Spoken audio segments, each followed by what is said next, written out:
Bienvenue à toutes et à tous et merci de participer à cet atelier de sensibilisation au handicap psychique et si on en parlait, dans le cadre de la 24e semaine européenne pour l'emploi des personnes handicapées. Je me présente, Kathleen Forge, je suis responsable du département maintien au sein du Cap Emploi Pas-de-Calais Centre et je serai l'animatrice de ce webinaire à vos côtés. Je vais également m'appuyer sur Christine Dilly, conseillère à l'emploi du Pôle emploi de Béthune, pour les questions-réponses. La loi du 11 février 2005 reconnaît le handicap psychique comme handicap à part entière et insiste sur la dimension sociale en donnant à l'environnement une place importante dans la définition du handicap. Ainsi, une personne souffrant d'un trouble psychique, ne se retrouve donc pas nécessairement en situation de handicap. Cela dépend des caractéristiques de son environnement. En parallèle de ce changement de regard et de cette évolution législative, depuis plusieurs années, les spécialistes ont tendance à privilégier les échanges avec l'environnement social et donc un retour vers le milieu ordinaire de travail. De plus, l'évolution des traitements, plus respectueux des fonctions cognitives, permet aussi d'envisager une reprise des activités professionnelles pour la personne dans de meilleures conditions. Enfin, les nouvelles organisations du travail génèrent de nouveaux risques professionnels qui préoccupent le monde de l'entreprise, notamment en matière de handicap psychique. L'ensemble de ces constats nous ont amenés à vous proposer ce webinaire sur la question de l'intégration professionnelle et du maintien dans l'emploi des personnes en situation de handicap psychique, parce que cette thématique peut devenir, ou est déjà, une de vos préoccupations. Les objectifs de ce webinaire sont de vous sensibiliser aux spécificités du handicap psychique et surtout à ses répercussions sur l'emploi, de vous permettre d'identifier le réseau d'acteurs et de partenaires que vous pouvez mobiliser, de vous faire connaître les moyens d'action et les mesures mobilisables et disponibles par la présentation de cas concrets et de mettre à votre disposition une boîte à outils pour poursuivre ou engager des actions. Ce matin, nous avons 3 intervenantes. Audrey Goulon, conseillère à l'emploi au Pôle emploi de Lillers, Julie Letal, conseillère en insertion professionnelle au CREPSI Hauts-de-France, et Méline Dobrenel, chargée de mission maintien dans l'emploi et personne ressource sur la thématique du handicap psychique au Cap Emploi Pas-de-Calais Centre. D'un point de vue technique, un petit rappel de l'utilisation de Zoom. Seuls les conférenciers et l'animateur, l'animatrice que je suis, ont la vidéo et le micro. Je vous invite à poser vos questions tout au long de l'intervention dans l'onglet Q&R, questions-réponses, sur le bandeau situé en bas de l'écran. Chaque question sera reprise en fin d'atelier et nous tenterons d'y répondre. L'onglet Converser permet de nous faire part d'éventuels problèmes techniques. Ce webinaire est enregistré et pourra être diffusé en replay sur les différents réseaux du Pôle emploi, du Cap Emploi et du CREPSI. À l'issue de ce webinaire, nous vous enverrons le support et une boîte à outils comprenant l'annuaire des partenaires locaux, un mémo sur les dispositifs et les aides mobilisables, une bibliographie avec les liens vers des vidéos ouvrages sur la thématique du handicap psychique et un outil de sensibilisation. En préambule de cet atelier, nous avons souhaité vous présenter brièvement les possibilités d'accompagnement du Pôle emploi et du Cap Emploi. Je laisse donc la parole à Audrey Goulon, conseillère à l'emploi au Pôle emploi de Lillers. Bonjour à tous. Donc moi, je suis conseillère sur le volet accompagnement du demandeur d'emploi. Mais donc, on va faire un petit focus pour savoir un petit peu comment on fonctionne donc pour les entreprises qui n'ont jamais eu affaire à nos services ou alors pour une petite piqûre de rappel. Donc, notre objectif, c'est d'accélérer au bénéfice de tous les recrutements et le retour à l'emploi durable. Donc, pour ça, on a mis en place pas mal de petites actions. Donc, on accompagne forcément les demandeurs d'emploi, mais on accompagne également les entreprises. Vous avez donc la possibilité d'avoir une ligne directe et une adresse mail également pour un contact personnalisé, ce qui qui est plus facile pour que vous puissiez derrière ne pas réexpliquer le contexte de votre entreprise, etc. Vous avez vraiment un conseiller qui va répondre directement à vos besoins. Donc pour ça, on a pas mal de choses qui sont mises en place, mais on a également le pôle emploi.fr, où vous pouvez effectivement gérer vos offres d'emploi en ligne. Vous pouvez par vous-même regarder l'information sur le marché du travail et la banque de profil. La banque de profil, j'insiste un petit peu là-dessus parce que c'est encore un peu méconnu. Donc, sachez que Par rapport au fait que vous êtes employeur, vous pouvez vous-même créer un site, un espace sur notre site internet et regarder les CV qui correspondent à vos besoins. Donc, vous n'êtes pas obligé forcément de mettre une offre d'emploi, vous pouvez juste fouiller un petit peu dans les CV qui sont en ligne. Et les CV qui sont en ligne ne sont pas forcément des demandeurs d'emploi inscrits au Pôle emploi. On peut très bien avoir un profil en étant salarié également. Donc, sachez que par le biais des compétences, vous pouvez regarder un petit peu les CV qui matchent avec vos besoins. Je vais vous parler aussi d'actions qu'on peut mettre en place. Donc, la méthode de recrutement par simulation. Kathleen, tu peux passer le... Merci. Donc, pour la présélection des candidats. Donc, dans plusieurs métiers, on peut mettre en place ça. Ça nécessite une étude de poste pour vraiment voir les compétences qu'on demande au niveau de ce métier en particulier. On évalue et on peut faire une présélection. En gros, c'est des tests pour connaître les aptitudes des candidats et voir ceux qui peuvent fonctionner avec votre demande. Donc, c'est particulièrement pour les postes où vous avez des difficultés de recrutement et où vous pouvez prendre des personnes qui n'ont pas forcément d'expérience ou pas forcément de formation sur le poste. Donc ça peut être mis en place. On a tout ce qui est conseil en recrutement, donc l'analyse de poste, je vous en ai parlé, mais également l'aide à la conduite d'entretien si vous avez besoin. Sachez que c'est possible également. Et on a des prestations particulières, donc période d'immersion, comme les stages, entre guillemets, pour faire découvrir des métiers aux demandeurs d'emploi, pour confirmer un projet. La FPR, la POE, si le demandeur d'emploi a besoin d'une petite formation avant de démarrer un contrat de travail chez vous. On a aussi différentes aides financières à l'embauche. Je vais vous parler d'une aide financière qui peut vous intéresser ici aujourd'hui, parce que vous êtes sensibilisé effectivement au monde du handicap. Donc, on a une aide actuellement qui est mise en place pour les personnes qui ont justement une reconnaissance travailleur handicapé. Cette aide, elle est d'un montant maximum de 4 000 €. Et pour en bénéficier, il y a plusieurs critères. Donc, le salarié doit être forcément bénéficiaire d'une reconnaissance travailleur handicapé, mais il n'y a pas de limite d'âge. Il faut que le contrat soit un CDI ou un CDD de minimum 3 mois. La rémunération, elle doit être inférieure ou égale à 2 fois le salaire minimum horaire. Donc, en gros, ça vous fait un salaire minimum il faut que ce soit en dessous de 3 080 € bruts par mois. Et le contrat doit démarrer entre le 1er septembre 2020 et le 28 février 2021. Donc, sachez que ça existe et que ça peut être mis en place. Et donc, nous fonctionnons en partenariat avec le Cap Emploi. Aujourd'hui, ça prend encore plus d'importance car il va y avoir un rapprochement, donc Cap Emploi et Pôle emploi. Concrètement, c'est des conseillers Cap Emploi qui vont venir chez nous en agence Pôle emploi, ce qui permettra un diagnostic croisé pour fluidifier un accompagnement des demandeurs d'emploi. Et puis, on travaillera forcément en complémentarité, toujours dans le même objectif, un commun, qui est de répondre au mieux aux attentes des demandeurs d'emploi. Et ça va se faire courant 2021, donc on a hâte que ça se mette en place. Et je vais redonner la parole à Kathleen Faure pour la suite. Merci Audrey. Donc, s'agissant du Cap Emploi, le Cap Emploi est un organisme de placement spécialisé, membre du service public de l'emploi, au même titre que le Pôle emploi et la mission locale. Les Cap Emploi sont financés par la GFIP, le FIP et le Pôle emploi. Le Cap Emploi assure des missions visant l'insertion professionnelle des demandeurs d'emploi en complémentarité des dispositifs et des acteurs de droit commun. Cet accompagnement est réalisé donc auprès des demandeurs d'emploi en situation de handicap et des employeurs en vue d'une insertion durable en milieu ordinaire. Nous intervenons, comme l'a dit Audrey, donc bien sûr en appui du Pôle emploi. S'agissant des missions relatives au maintien dans l'emploi, elles visent à informer, conseiller et accompagner les employeurs, les salariés, agents et travailleurs indépendants lorsqu'il y a une inadéquation entre l'état de santé de la personne et son poste de travail.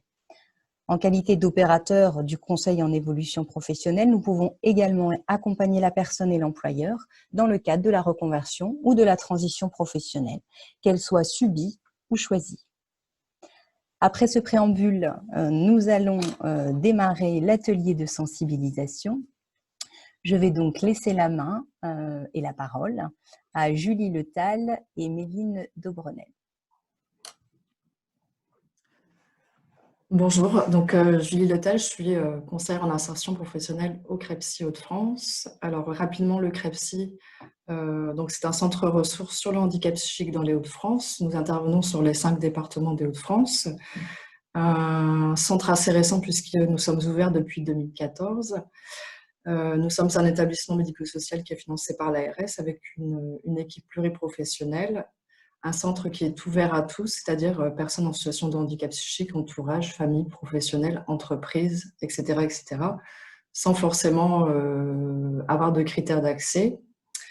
Et le CREPSI donc, a 5 grandes missions. Donc, une première mission d'accueil, d'information et de conseil, une deuxième mission de sensibilisation et de formation, une troisième mission d'évaluation de situations individuelles et d'évaluation de projets stratégiques, une mission d'animation et de mise en réseau et une mission d'études et de recherche.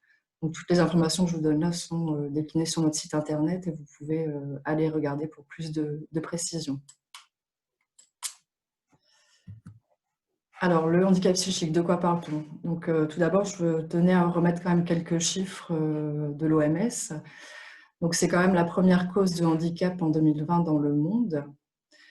Une personne sur 4 en souffrira au cours de sa vie. Il y a plus de 2 millions de Français qui sont touchés par un trouble sévère et c'est le 3e rang des maladies les plus fréquentes aujourd'hui. Donc ça concerne tout le monde et c'est aujourd'hui un véritable enjeu sociétal et aussi en entreprise. Donc il y a aussi aujourd'hui encore beaucoup de représentations autour du handicap psychique. Pour 3/4 des Français, un malade psychique est dangereux. Un tiers des Français sont gênés à l'idée de travailler dans la même équipe ou de partager un repas avec une personne ayant une maladie psychique. Donc, il faut savoir qu'il n'y a pas de corrélation entre un diagnostic psychiatrique et un passage à l'acte violent. Il faut savoir qu'aujourd'hui, 85% des personnes violentes n'ont pas forcément un handicap psychique. Et généralement, les personnes sont plus souvent victimes de violences qu'elles-mêmes auteurs de violences. Et elles font généralement plutôt des tentatives de suicide que des passages à l'acte violent. Donc, le handicap psychique et les troubles psychiques, de quoi parle-t-on? Il est important de revenir sur la définition de la santé mentale, puisque quand on parle de handicap psychique, on parle du psychisme et donc forcément de la santé mentale. Alors, la santé mentale, qu'est-ce que c'est? L'OMS la définit comme un état de bien-être qui permet à chacun de réaliser son potentiel, de faire face aux difficultés de la vie, de pouvoir travailler avec succès et d'apporter une contribution à la communauté. Pour un Canadien, CASE, donc la santé mentale repose sur 2 composantes, un état de bien-être et un fonctionnement psychosocial, c'est-à-dire un état de bien-être avec des émotions positives et un fonctionnement psychosocial, c'est-à-dire de bonnes relations, un développement personnel, pouvoir donner du sens à sa vie et un sentiment de compétence personnelle. Donc il est vrai que pour les personnes qui seraient en mauvaise santé mentale, elles auraient plutôt tendance à développer des troubles psychiques. Pour autant, ce n'est pas non plus systématique. Vous pouvez avoir une personne qui souffrirait d'une dépression et qui a de bonnes relations sociales et qui donne aussi du sens à sa vie. Donc, ce n'est pas linéaire. Par contre, on ne parle pas de handicap psychique sans santé mentale et ça nous concerne tous. Donc, la santé mentale, ce n'est pas la psychiatrie. Et donc, c'est important de remettre les bons mots puisqu'on parle beaucoup de handicap mental, de maladie mentale, de handicap psychique, handicap cognitif. Donc, le handicap mental, ça touche les personnes qui présentent une déficience intellectuelle.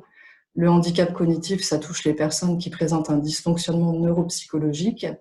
Et le handicap psychique, ça touche les personnes qui présentent des troubles psychiques. Donc, je vous remets le continuum de santé mentale. Quand on parle de santé mentale, effectivement, on est tous concernés et ce n'est pas non plus toujours linéaire. C'est-à-dire qu'on peut, à certains moments de sa vie, être en bonne santé mentale et parfois passer à des états réactifs, blessés ou malades. Et par exemple, donc, si nous sommes face à un deuil, une perte d'emploi, on peut par moment être plutôt blessé ou réactif. Donc on peut osciller entre ces différents états de santé mentale. Et pour une personne donc, qui souffre de handicap psychique, on est dans le statut malade et pour ces personnes, on parlera, quand elles vont mieux, plutôt de rétablissement et non de guérison. Alors, d'où vient le trouble psychique? Il y a plusieurs origines. Donc, il y a d'abord une origine psychologique, c'est-à-dire une origine qui est liée à la personnalité de la personne, à son histoire de vie, à son vécu, à de possibles traumatismes qu'elle aurait vécu dans l'enfance ou dans l'adolescence. Il y a une origine qui est ensuite biologique, c'est-à-dire des gènes et une certaine vulnérabilité à développer un trouble psychique. Et ensuite, il y a une origine socioculturelle, c'est-à-dire l'environnement dans lequel la personne évolue. Donc, c'est bien l'interaction de ces trois champs qui va créer un trouble psychique. Alors, le trouble psychique qu'on appelle aussi, je reviens sur les termes parce que c'est vrai qu'il y a beaucoup de termes qui reviennent souvent. Donc, c'est la maladie psychique, la maladie mentale ou le trouble mental. Donc, tout ça, c'est bien le handicap psychique. Et qu'est-ce qu'on va y retrouver dedans? Donc, on va y retrouver les troubles de l'humeur, les troubles anxieux, les troubles addictifs, les troubles de la personnalité, les troubles des conduites alimentaires et les troubles psychotiques. Donc, je vous propose de développer juste après.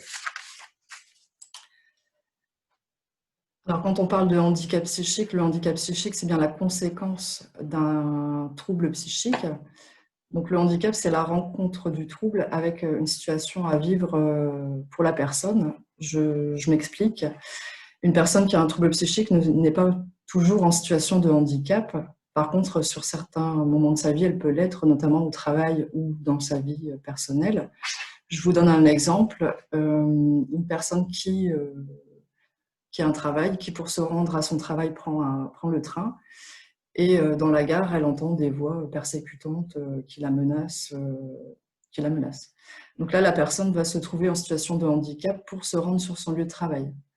Imaginons cette même personne donc, a le permis de conduire et une voiture et donc se rend sur son lieu de travail en voiture. Elle ne doit plus prendre le train et aller à la gare où elle se sent persécutée.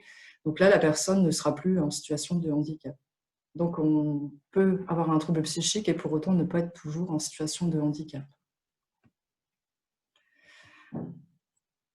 Donc les répercussions du trouble psychique se font sur différents aspects de la vie. Donc sur la vie sociale, sur la vie quotidienne et sur le travail, avec voilà, un certain ralentissement parfois moteur, intellectuel dû à la pathologie, mais aussi dû au traitement.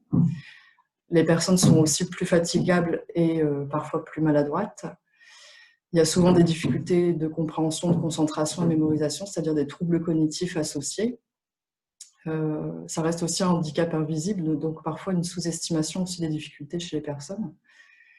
Un très fort sentiment de dévalorisation et de perte de confiance en soi, et puis aussi toute la stigmatisation qui est liée au handicap psychique qui amène beaucoup de souffrance chez les personnes, et parfois donc des problèmes relationnels, ce qui peut créer des tensions dans la famille, dans le voisinage et dans les équipes de travail, du fait aussi des incompréhensions du trouble.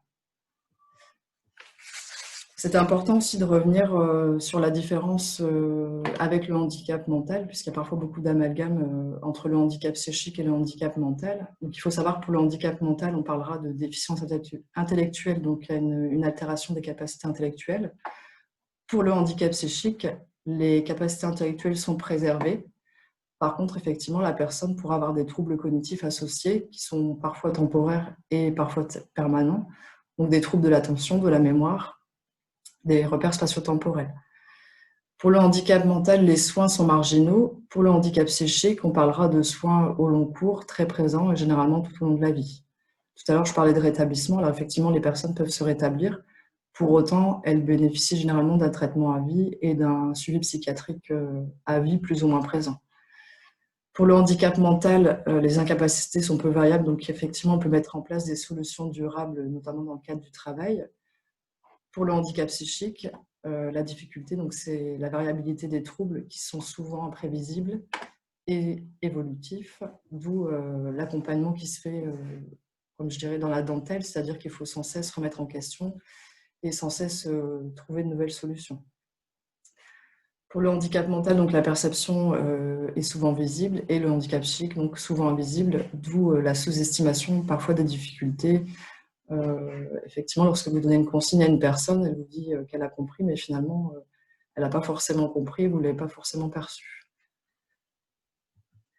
Donc, ce qui est important de retenir pour le handicap psychique, c'est bien cette variabilité d'états psychiques qui sont calmes ou tendus, et du coup une incidence momentanée sur les capacités de la personne, un potentiel intellectuel qui reste intact, mais avec des troubles cognitifs associés, la nécessité d'avoir un suivi médical régulier. Il y a aussi la notion d'incapacité à demander de l'aide et la non-demande chez les personnes. Du fait aussi de la stigmatisation, il est vrai que les personnes n'en parlent pas ou en parlent peu, parce qu'il y a beaucoup de représentations, et donc les personnes ont peur aussi d'être exclues.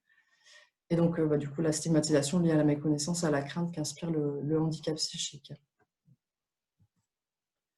Bon, je ne reviens pas sur la loi de 2005 que Kathleen a évoquée tout à l'heure, mais il est vrai que c'est une loi assez récente qui reconnaît effectivement les troubles psychiques comme un handicap.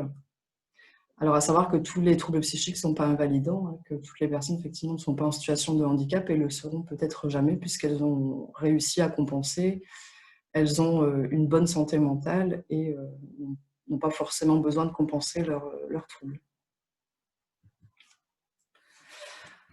Donc, la loi 2005 permet aux personnes du coup d'obtenir certains droits, notamment le droit à avoir une RQTH, reconnaissance de qualité de travailleur handicapé, ce qui permet d'ouvrir des droits vers des établissements spécialisés, de bénéficier de certains dispositifs, de bénéficier aussi d'aides financières, et les personnes rentrent aussi dans l'obligation d'emploi à laquelle les employeurs sont soumis. Donc, pour cela, elles font une demande auprès de la MDPH. Je ne vais pas insister plus là-dessus, parce que je pense que tout le monde sait ce qu'est la RQTH. Donc, elle permet aussi aux personnes de bénéficier d'autres prestations, hein, comme l'allocation adulte handicapé, la PCH, donc prestation de compensation du handicap, etc., etc. Alors, les troubles psychiques, quelques notions. Quand on parle des différents types de troubles, on va retrouver les névroses et les psychoses. Dans les névroses, donc, vous allez retrouver les différents troubles de l'humeur, de la dépression, le trouble bipolaire, les troubles anxieux, les troubles de la personnalité, les troubles des conduites alimentaires et les troubles addictifs. Donc là, la personne a conscience de ses troubles et il n'y a pas de rupture avec la réalité. Pour autant, elle a besoin d'être accompagnée pour faire face à ces troubles. Donc ensuite, on distinguera de la psychose et on y retrouvera donc les troubles psychotiques. Alors, troubles du spectre schizophrénie, la bouffée délirante aiguë, le délire paranoïaque. Alors, je reviens sur le trouble du spectre schizophrénique. C'est vrai que c'est un peu une nouvelle appellation puisque le mot schizophrène est fortement connoté négativement. Donc, c'est vrai qu'il y a eu beaucoup de discussions autour de ce nom de pathologie pour être changé. Donc là, la personne n'a pas conscience de ses troubles et il y a souvent une perte de lien avec la réalité, une interprétation erronée de l'environnement dans lequel la personne évolue. Donc, dans les troubles de l'humeur, vous retrouverez tout d'abord la dépression. Alors, la dépression, qu'est-ce que c'est ? Il y a 9 symptômes qui permettent de diagnostiquer une dépression. Hein. Donc, vous allez retrouver les personnes qui ont des humeurs dépressives, c'est-à-dire qui se sentent tristes, mélancoliques, vides, sans espoir. Il y a généralement une diminution marquée de l'intérêt ou du plaisir pour toutes ou presque toutes les activités quotidiennes, donc c'est-à-dire manque d'intérêt, alors parfois dans l'entretien de son appartement, d'aller travailler, de s'occuper de ses enfants, etc., etc. Donc il y a des troubles de l'appétit, alors avec un gain ou une perte de poids significatif, des problèmes de sommeil aussi. Vous allez retrouver une agitation, un ralentissement psychomoteur, une certaine fatigue ou perte d'énergie, un très fort sentiment de dévalorisation ou de culpabilité excessive. Alors, la culpabilité est aussi en lien avec la diminution marquée de l'intérêt, hein, puisque je prends l'exemple quand on est maman et qu'on ne trouve pas d'intérêt, par exemple, à s'occuper de ses enfants du fait de la dépression, on peut ressentir une certaine culpabilité, une diminution de l'aptitude à penser ou aussi à se concentrer, et des pensées de mort récurrentes, des idées suicidaires, avec un plan précis ou pas pour se suicider.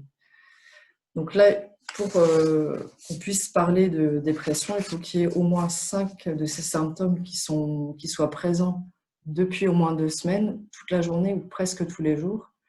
Et là, on parlera de dépression parce que du coup, on peut tous avoir des hauts et des bas, mais donc c'est bien la durée qui fera le diagnostic de dépression. Donc ensuite, vous allez retrouver dans les troubles de l'humeur la bipolarité. Donc la bipolarité, qu'est-ce que c'est? Donc c'est bien une alternance de différentes phases, une phase maniaque et une phase dépressive. Donc la personne a des épisodes maniaques, c'est-à-dire qu'elle a une humeur élevée de façon anormale et persistante. Donc c'est des personnes que vous allez retrouver qui ont une forte estime d'elles-mêmes, avec des idées de grandeur, des projets un peu fous, un peu ambitieux, enfin très ambitieux. Des personnes qui dorment peu, qui parlent beaucoup, ou du coup leurs conversations ne sont pas forcément comprises, parce que c'est des personnes qui ont passé un peu du coq à l'âne, qui sont très distractables, qui ont une très grande activité sociale, professionnelle ou sexuelle, qui s'engagent dans des activités avec parfois des grosses conséquences, hein, des achats inconsidérés, des conduites sexuelles à risque. Voilà, donc c'est des personnes qui vont par exemple dépenser tout leur argent ou l'argent qu'elles n'ont pas pour acheter quelque chose et créer une nouvelle activité. Donc là, c'est une phase qui dure généralement 3 à 4 semaines et qui nécessite souvent une hospitalisation des personnes pour justement retrouver une phase euthymique, c'est-à-dire qu'elles sont... Alors l'euthymie, c'est ni maniaque ni dépressif, c'est la période entre deux. Et donc la personne pourra osciller sur un épisode dépressif, c'est-à-dire humeur basse, où là, donc, on va retrouver tous les symptômes de la dépression évoqués précédemment. Il faut savoir que pour ces personnes, l'épisode dépressif est généralement très intense, puisque les personnes ont vécu un épisode maniaque qui leur a permis de faire plein de choses. Et là, elles se retrouvent dans un autre épisode où elles ne font plus rien. Et donc, la dépression est assez profonde. Et il y a souvent des passages à l'acte suicidaire à ce moment-là. Donc, il faut savoir qu'il y a un traitement pour le trouble bipolaire qui est des thymorégulateurs qui permettent de réguler les humeurs. La bipolarité, ce n'est pas une personne qui change d'humeur dans la journée, hein, c'est bien des phases plus importantes dans le temps. Et là, on parlera de bipolarité. Donc ensuite, on va retrouver dans les troubles anxieux donc les phobies. Donc la phobie, qu'est-ce que c'est? Donc c'est une peur persistante et intense, déclenchée par une confrontation à un objet ou une situation. Par exemple, les phobies sociales, la phobie de l'avion, la phobie des araignées. Donc l'exposition à la situation ou à l'objet provoque une réaction anxieuse, voire immédiate, voire une attaque de panique. Et donc généralement, il y a un évitement de ces situations, et on parlera du coup de troubles psychiques quand l'évitement à ces situations perturbe les habitudes de vie des personnes.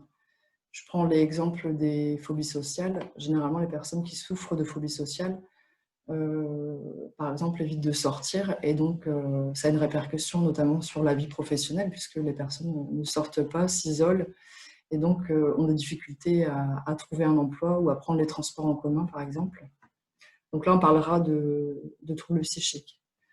Parce que du coup, on pourrait tous se dire qu'on a une phobie, enfin tous dire qu'on a une phobie, hein, la phobie des araignées, mais maintenant on ne vit pas dans un pays tropical où on va croiser des araignées, des migales tous les jours. Donc c'est vraiment bien quand ça va gêner notre fonctionnement social et professionnel.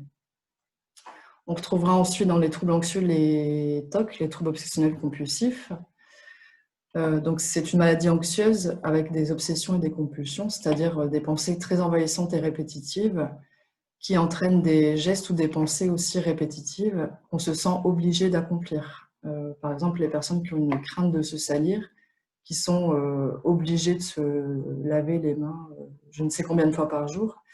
Et donc là, on parlera de diagnostic de TOC, puisque effectivement, ça gênera dans la vie quotidienne aussi. Et donc, si ça occupe plus d'1 heure par jour, on parlera d'un TOC. Donc ensuite, on va retrouver dans les troubles psychiques, alors le plus connu, la schizophrénie. Donc le trouble du spectre schizophrénique et autres troubles psychotiques, on va retrouver aussi des anomalies dans 5 des domaines suivants. C'est-à-dire que vous allez retrouver des personnes qui ont souvent des idées délirantes avec des croyances sur certains thèmes précis, hein, la persécution, des croyances religieuses, somatiques. Des personnes qui peuvent avoir des hallucinations, alors hallucinations sur différents sens, auditifs, visuels, sensitifs, sans forcément de stimuli externes. Vous avez des personnes qui ont des hallucinations sensitives, par exemple, qui sentent leurs membres s'effriter, enfin voilà, qui ont des choses au niveau du corps. Donc il y a aussi vous allez retrouver une pensée ou un discours un peu désorganisé, des personnes qui vont passer du coq à l'âne ou qui vont avoir des pensées un peu stéréotypées. Un comportement moteur désorganisé ou anormal, une agitation un peu imprévisible, des grimaces, ou au contraire un regard assez fixe avec des rires pas toujours au bon moment, par exemple. Diminution de l'expression émotionnelle, aboulie.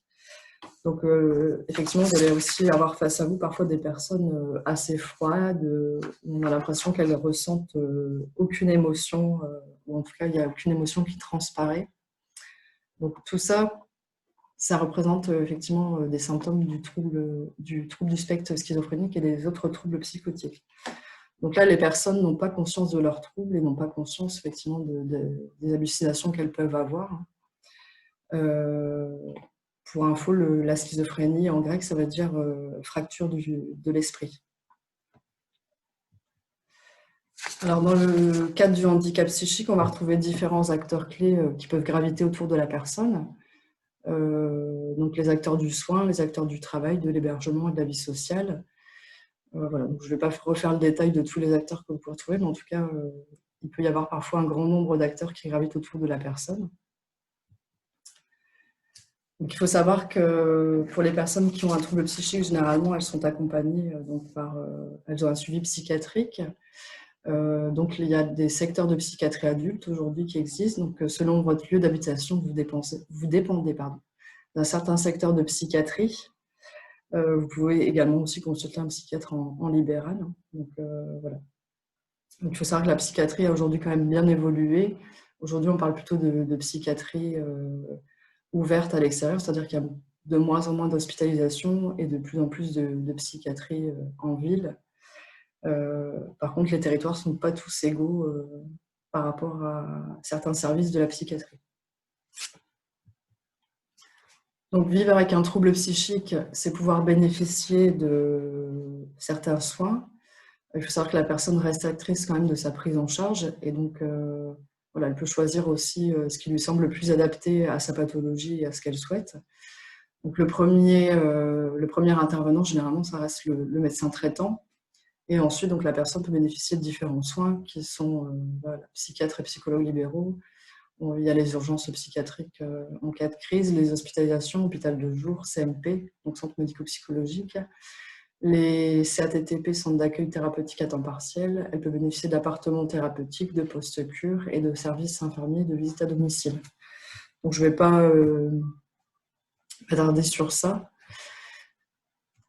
Donc, vivre avec un trouble psychique, c'est aussi bénéficier d'un accompagnement, pouvoir bénéficier d'un accompagnement médico-social avec une notification de la MDPH. Comme je le disais tout à l'heure, la loi 2005 a permis d'ouvrir certains droits aux personnes et notamment d'accès à certains dispositifs ou établissements. Donc, dans le cadre du travail, la personne voilà, peut travailler en milieu ordinaire avec un accompagnement adapté, mais elle peut aussi donc, travailler en milieu protégé, donc type ESAT, établissement et service d'aide par le travail, où elle peut bénéficier d'une évaluation par un centre de rééducation professionnelle. La personne peut également bénéficier d'un service d'accompagnement à domicile, donc on retrouvera SAV, service d'accompagnement à la vie sociale, SAMSA, donc c'est pareil, je ne vais pas tout détailler, mais en tout cas, la personne peut bénéficier d'un accompagnement plutôt dans la vie quotidienne, c'est-à-dire gestion du domicile, les courses, l'administratif, etc., etc. Et la personne peut également bénéficier d'hébergements particuliers, donc le foyer d'hébergement, foyer de vie, foyer d'accueil médicalisé, maison d'accueil spécialisée. Donc, le handicap psychique et l'emploi.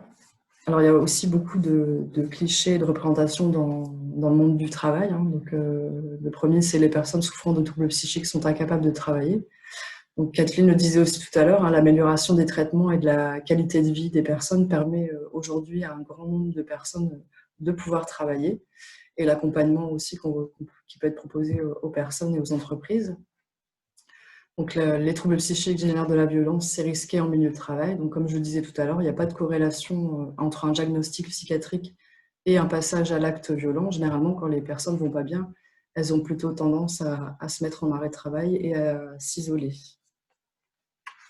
Il y a d'ailleurs une étude qui a été réalisée au Québec sur les employeurs en France par rapport au handicap psychique et au mode de recrutement. Et c'est vrai qu'il y a vraiment beaucoup de représentations encore dans le monde de l'entreprise, notamment sur le côté dangereux, l'imprévisibilité. Les personnes seraient peu intelligentes, peu fiables.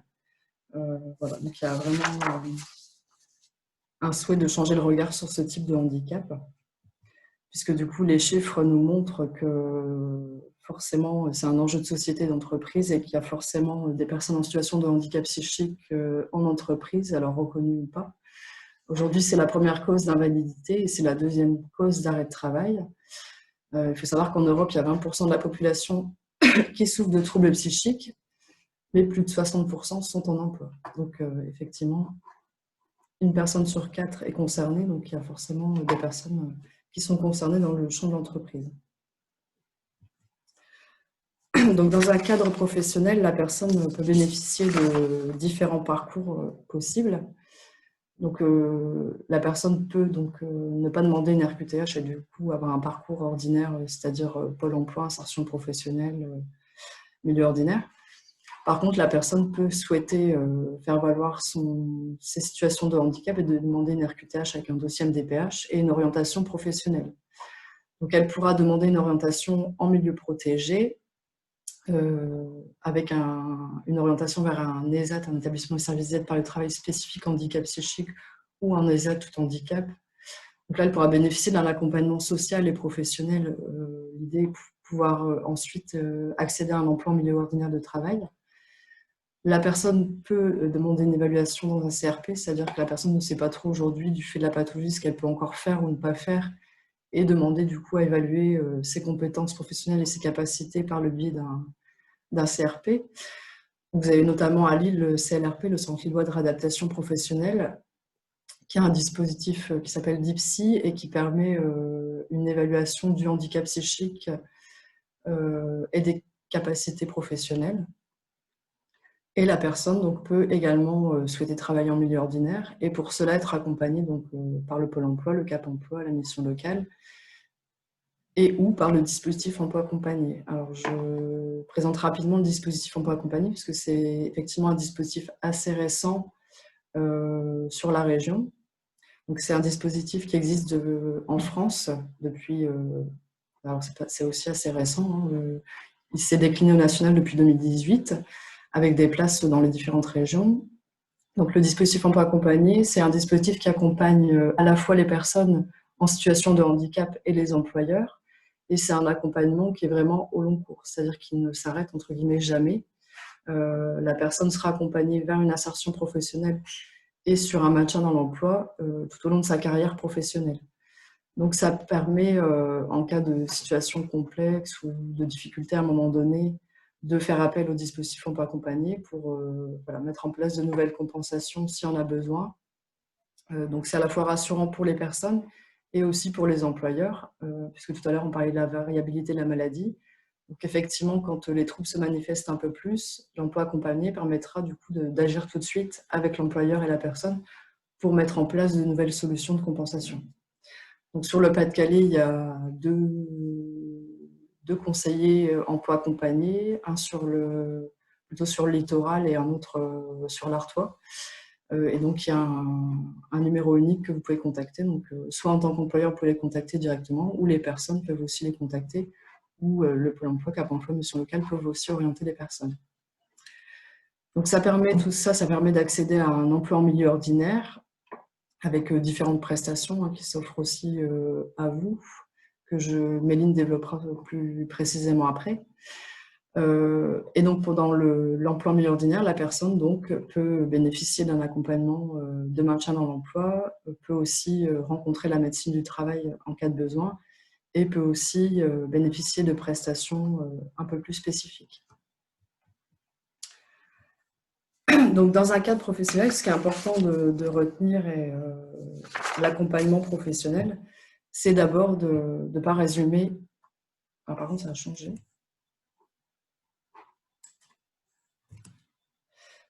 Ouais. C'est d'abord de ne pas résumer la personne à sa maladie. C'est vrai qu'aujourd'hui, les personnes sont souvent appelées par leur maladie, mais effectivement, elles aussi parfois se présentent sous l'angle de la maladie, c'est-à-dire une personne qui arrive vers vous dit voilà, je suis schizophrène, donc bah non, je suis Julie et je souffre d'une schizophrénie. Donc c'est envisager la personne sous l'angle de ses compétences et de ses potentiels. Et c'est aussi avoir en tête que le travail a deux aspects pour les personnes. Un aspect parfois avec des situations qui peuvent créer du coup un trouble psychique et des situations à risque, mais aussi le travail comme facteur de rétablissement pour les personnes. Conditions de travail, situation à risque, ça rentre un peu dans les risques psychosociaux, c'est-à-dire aussi l'obligation qu'a l'employeur de mettre en place des choses pour que les salariés soient en bonne santé physique et mentale. Et le travail comme facteur de rétablissement, alors effectivement, pour les personnes qui sont en situation de handicap psychique, qui ont souvent perdu l'estime d'elles-mêmes, qui sont souvent isolées et voilà, plutôt en souffrance, le travail leur permet de retrouver une citoyenneté, de retrouver aussi une estime de soi, un sentiment d'accomplissement. Ça leur permet aussi d'augmenter leur pouvoir d'achat, de développer leur réseau, et elles sont du coup envisagées plutôt sous l'angle de salariés que de malades. Donc, il y a aussi plusieurs déterminants qui sont importants pour réussir une insertion professionnelle ou un maintien dans l'emploi d'une personne en situation de handicap psychique. Donc, il y aura des mises en place de compensation sous l'aspect plutôt relationnel et après organisationnel. Donc, j'entends par les compensations relationnelles, donc c'est aussi les attitudes qu'on va avoir face à ce type de public. Donc, c'est une relation qui sera basée effectivement sur le respect, sur une certaine écoute et empathie. La notion de bienveillance aussi revient. Mais j'ai envie de dire, du coup, les adaptations qui seront faites pour ce type de handicap peuvent aussi agir pour le collectif de travail, hein, puisqu'on a tous envie d'avoir un manager bienveillant, un manager à l'écoute et empathique, et pas que pour les personnes en situation de handicap psychique. Et donc, les aménagements interviendront aussi sur l'organisationnel, c'est-à-dire souvent les personnes souhaitent un aménagement du temps de travail, un aménagement des conditions de travail, du poste de travail, etc. etc. Donc le message aussi, c'est de rester prudent par rapport à la perception qu'on a d'une personne, voilà, de ne pas la réduire à son handicap et à sa pathologie, de ne pas la réduire aussi à son apparence, ses comportements et son discours, d'éviter de coller des étiquettes aux personnes, hein, et de ne pas avoir une attitude de rejet basée un peu sur des a priori que nous, on aurait sur les maladies psychiatriques, par exemple. De ne pas non plus aussi tout mettre dans le champ du handicap psychique, hein. C'est pas parce que vous allez parfois avoir une personne qui vous semble un peu bizarre que forcément elle a un trouble psychique. Donc c'est de rester prudent avant d'imaginer qu'une personne pourra avoir un trouble psychique. C'est pas toujours ça. Donc la posture particulière, comme je l'évoquais tout à l'heure, c'est lorsqu'on accompagne une personne en situation de handicap psychique. Donc c'est avant tout d'être dans la relation d'aide et trouver des solutions pour que la personne puisse compenser son handicap. Donc la relation d'aide, qu'est-ce que c'est ? C'est une relation dans laquelle on donne confiance. Je prends l'exemple des personnes qui souffrent de paranoïa, par exemple. La confiance, c'est important, de donner confiance aux personnes pour pas justement qu'elles se sentent persécutées ou observées, etc. Donc la relation d'aide, c'est accompagner, c'est-à-dire pas faire à la place d'eux, mais pouvoir avancer en même temps. Savoir faire preuve d'empathie. Alors, je ne sais pas si tout le monde sait ce que ça veut dire empathie. Donc, empathie, c'est être en capacité de comprendre ce que la personne peut ressentir. Donc, être en capacité de mesurer aussi, par exemple, la souffrance que peuvent ressentir les personnes. C'est savoir écouter. Alors, on parle l'écoute, on dit tout ce qu'on écoute, mais écouter vraiment. Donc, c'est du coup, il y a des petits signes qui montrent aux personnes que vous avez bien écouté. Hein, par exemple, reformuler, répéter ce qu'elle a dit. Savoir prendre des décisions et aussi rester constant dans ses attitudes. Donc on sait que le trouble psychique et la variabilité des troubles est fortement présente. Et donc nous, en tant que manager, accompagnant, c'est aussi de nous rester constants dans nos comportements. Donc, ce qui est important aussi, c'est quand on accompagne une personne en situation de handicap psychique, c'est d'aussi bien se connaître nous, donc c'est-à-dire nos missions, par exemple, au sein de l'entreprise et notre rôle, mais aussi nos limites personnelles. Si on ne peut pas tout maîtriser, qu'on sent qu'à un moment donné, on ne peut pas accompagner parce que justement, soit ça peut nous faire écho à des situations où ça peut nous porter atteinte, c'est aussi de savoir passer le relais à d'autres professionnels. Savoir accepter l'imprévisible, de rester prudent donc, face à certaines interprétations hâtives sur le comportement des personnes, de pouvoir aussi connaître les personnes et les signes précurseurs qui pourraient générer des situations difficiles et de savoir adapter sa manière de communiquer. Voilà, donc ce qui est important de retenir lorsqu'on manage et qu'on accompagne une personne en situation de handicap psychique, c'est donc l'approche de la personne, elle repose sur un certain savoir-être. Donc, être dans l'observation, être dans le questionnement aussi auprès de la personne. Donc, parfois, on se met aussi des freins aux questions qu'on pourrait poser aux personnes, mais finalement, ces questions sont importantes et les personnes se sentent aussi écoutées lorsqu'on leur pose des questions et elles répondent plutôt assez facilement quand même aux questions qu'on leur pose. Elles sont en capacité de vous dire à quel moment les situations sont plus difficiles que d'autres. Donc, être dans l'écoute des attentes, être dans le respect et la confidentialité et être dans la négociation aussi pour manager et accompagner au travail. Donc, l'accompagnement repose aussi généralement sur la politique des petits pas, c'est-à-dire, par exemple, je me positionne en tant que manager, vous accompagnez dans l'emploi une personne en situation de handicap psychique. Il faut savoir que dans le trouble psychique, la notion de projet n'est pas forcément la même que nous, et donc on ne visualise pas forcément le projet comme nous. Donc l'importance de poser des questions aux personnes et de définir avec elles les objectifs atteignables, de visualiser aussi toutes les étapes de prise de poste dans le cadre aussi d'un retour à l'emploi, aussi de visualiser à quel moment le retour à l'emploi sera possible, en tenant compte aussi de la variabilité et de l'intermittence des troubles. Donc c'est bien un accompagnement dans la durée. Voilà. Donc il ne faut pas hésiter non plus à aborder la question du handicap avec la personne. Donc partir de ces difficultés qu'elle évoque, lui poser la question aussi de l'extérieur. Est-ce qu'elle est accompagnée? Est-ce qu'elle est entourée? Lui faire parler de elle, ce qu'elle pense pouvoir compenser. Est-ce qu'elle a des idées? Est-ce que elle sait ce qui fonctionne ou pas? J'avais accompagné une dame, par exemple, qui avait identifié dans un tableau tout ce qu'elle ne pouvait pas faire, toutes les tâches au travail qu'elle ne pouvait pas faire. Alors, c'est vrai qu'il y en avait beaucoup, mais en tout cas, elle se connaissait très bien et donc elle avait pu identifier toutes les situations sur son poste qui lui posaient difficulté. Donc voilà, ne pas hésiter aussi à orienter la personne vers la médecine du travail et d'aborder avec elle les droits et les mesures dont elle pourrait bénéficier. Donc, dans un cadre professionnel, l'intégration au poste et le maintien dans l'emploi portent sur certaines dimensions. Donc, il y a une première dimension qui est l'environnement professionnel. Il y a une autre dimension sur l'organisation du travail, sur les relations interpersonnelles et le rythme de travail. Donc, Méline vous donnera des exemples plus précis sur ces différentes dimensions. Donc, je ne vais pas forcément les développer, mais en tout cas, elle va vous donner des choses concrètes.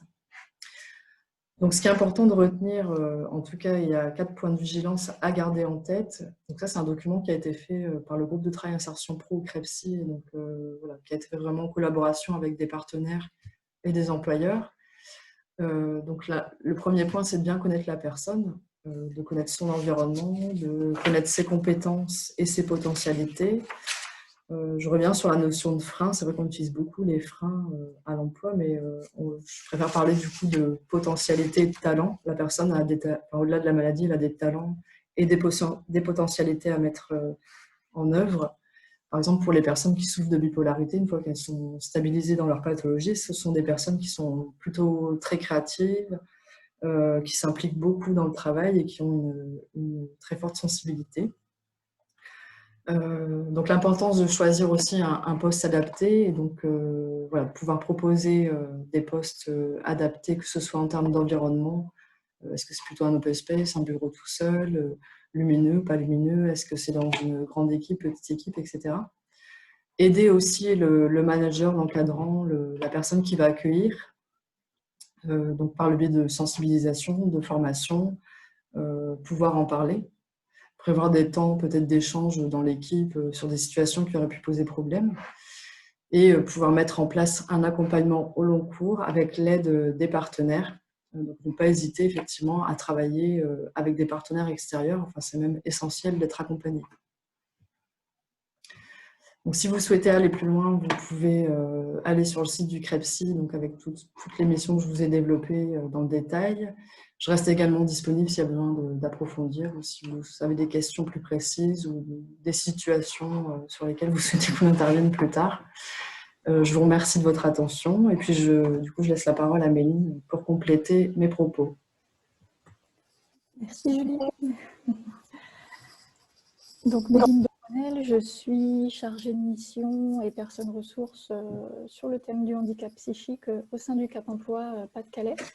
J'interviens aujourd'hui pour vous présenter deux accompagnements que nous avons réalisés dans le cadre du maintien en emploi de 2 personnes en situation de handicap psychique.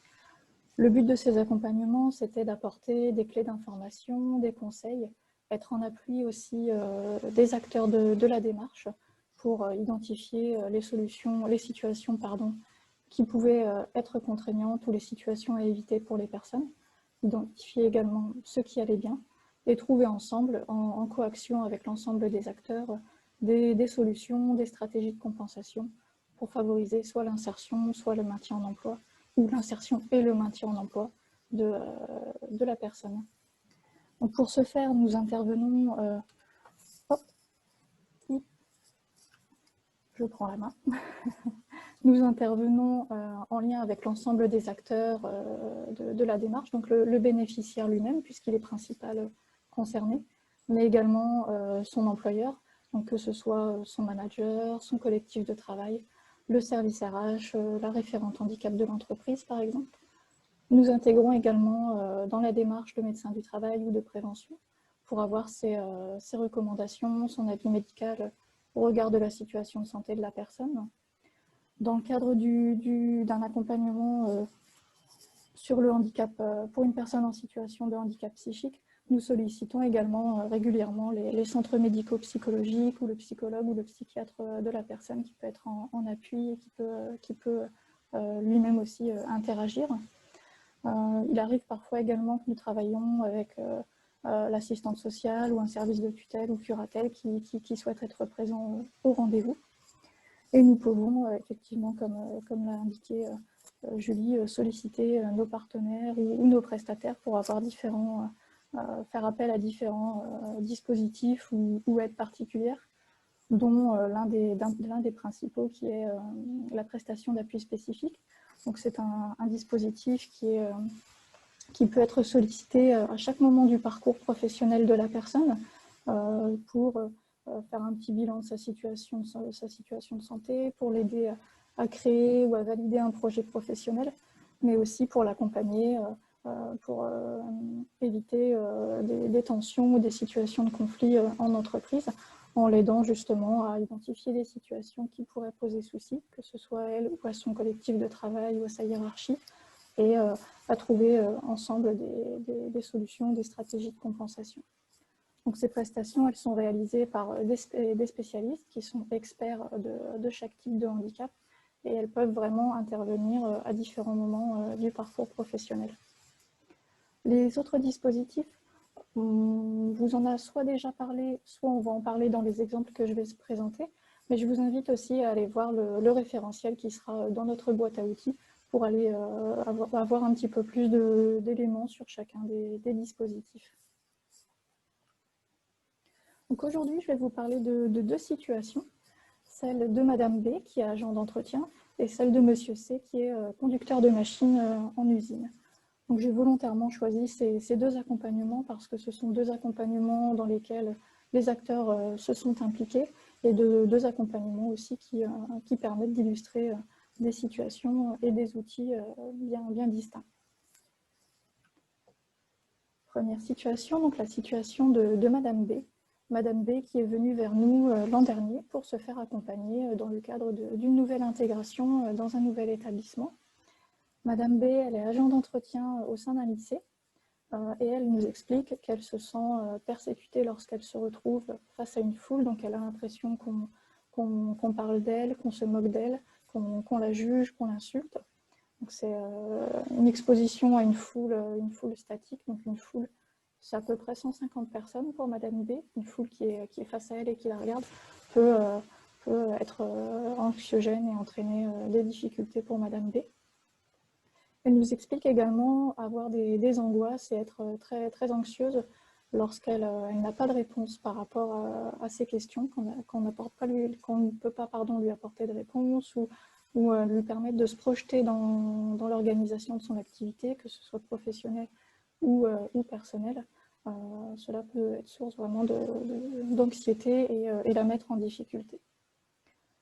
Le médecin de prévention, effectivement, nous conseille d'éviter d'exposer Madame B à des situations dites de foule lors de son activité professionnelle, mais également de veiller lors de son intégration et de sa prise de poste à ce qu'elle puisse monter en charge progressivement, pour qu'elle puisse s'intégrer dans l'équipe, appréhender les lieux, l'organisation de manière progressive et beaucoup plus sereine finalement.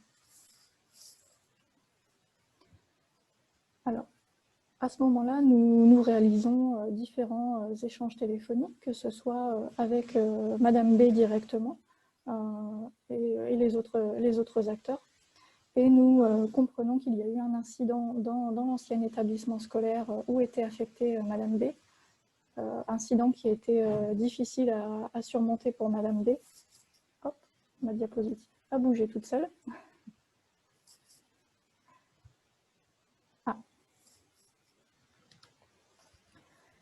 Et donc, il y a eu, on va essayer de régler ce petit souci technique. Je vais quand même continuer à exposer ma situation. Donc, il y a eu un petit incident qui a entraîné un arrêt de travail pour Madame B. Et suite à cet arrêt de travail, d'un commun accord avec l'ensemble des acteurs, nous avons décidé de changer d'affectation Madame B. Donc, de la changer d'établissement pour qu'elle soit dans un environnement un petit peu plus bienveillant.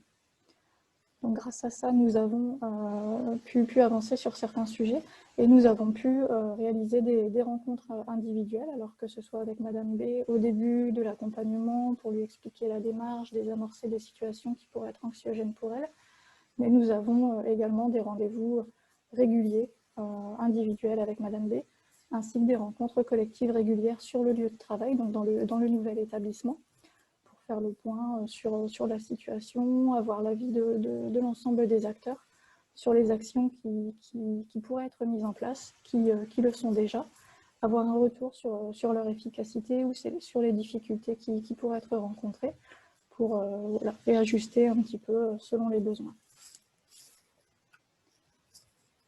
Lors de ces rendez-vous, que ce soit collectif ou individuel, nous avons fait plusieurs constats et mis plusieurs points de vigilance concernant la situation de Madame B, notamment un élément que nous a évoqué Julie tout à l'heure, à savoir le trajet domicile-travail qui pouvait lui poser souci, puisque Madame B va au travail en bus, donc elle se retrouve dans un environnement clos avec beaucoup de personnes, surtout aux heures de pointe pour aller au lycée, des gens qui la regardent et elle se sent en difficulté dans ce bus.